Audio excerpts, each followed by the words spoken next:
I want to go back to something that, again, we always talk about as well, and that's the training aspect of it. And I think before we go any further, you said something that I know you guys practice in South Blooming Grove, and I know what you try to hit on the FDNY and what they do in Wichita and Stockton, California, and that is how fast they want to be able to deploy the line into the building, get water on the fire.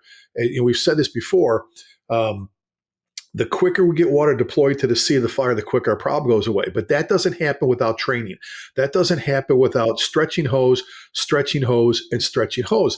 And we've said it over and over and over again. There's so many places that they pull the hose off, and it looks like it's been the first time for the year it's been off since they tested hose last time.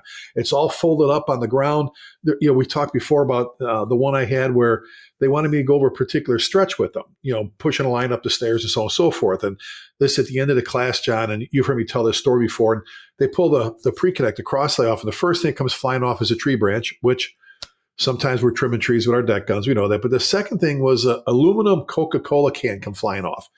And chink, chink, chink, it hit the floor. And they go, "Oh, we're sorry, Chief." And I go, "That's all right." They go, "Well, no, we must have been up there. We gave the football team a ride during the homecoming parade." And I looked at him. I said, "But this is March. Homecomings parades are like September, October." I'm like, "You haven't pulled this hose since September." Which, if you're not pulling hose, if you're not stretching hose, I'm just gonna say it. If you don't stretch hose and stretch hose often for training, you're not good at it. I don't care who you are, unless it's a miracle. You are not good at stretching hose unless you train on stretching hose. And that's around objects, up and down stairs, getting it off the rig, getting it back on the rig. We've talked about that as well before. And you know what's great? If you have to get it. And you know what's great about what you're talking about is, I don't want to say hose is the easiest, because I hate the word easy, because some people live and die on that. Oh, what's the easiest way to do it? What's the easiest way to do it?